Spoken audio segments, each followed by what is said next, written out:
Well, to this now, in Zimbabwe, 79 opposition citizens coalition for change members appeared before a Harare magistrate facing charges of disorderly conduct and participating in a gathering with the intent to promote violence, breaches of peace or bigotry. Now, they were arrested by police on Sunday at the house of former opposition legislator Jameson Timba.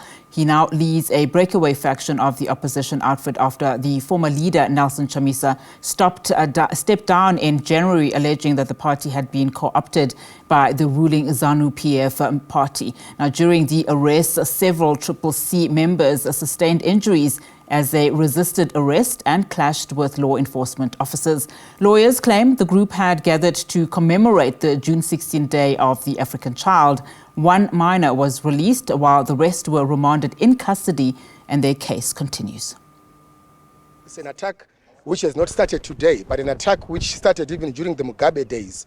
You would know very well that there was a shrinking of the democratic space, and there was also a deliberate and intentional attempt at stopping opposition activities in this country.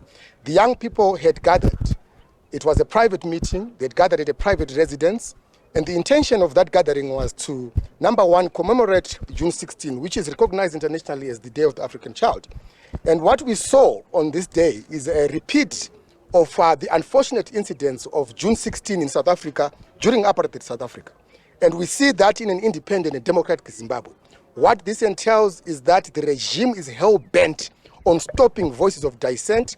The regime is hell-bent on stopping the opposition. It's as if the opposition is now a banned organization. It's as if the CCC and the entire opposition forces are banned in this country and in perpetuation of the retentionist agenda of the ruling party. And we have seen this. It not only happened here. It's unfortunate that in Harare, our young people, over almost 80 of them, in fact it was over 80, some were then released in circumstances we would then explore in court. But in Bulawayo, they stopped an activity again of young people which was supposed to commemorate June 16. In Chinoi just yesterday, the police, riot police, heavily armed to the tooth.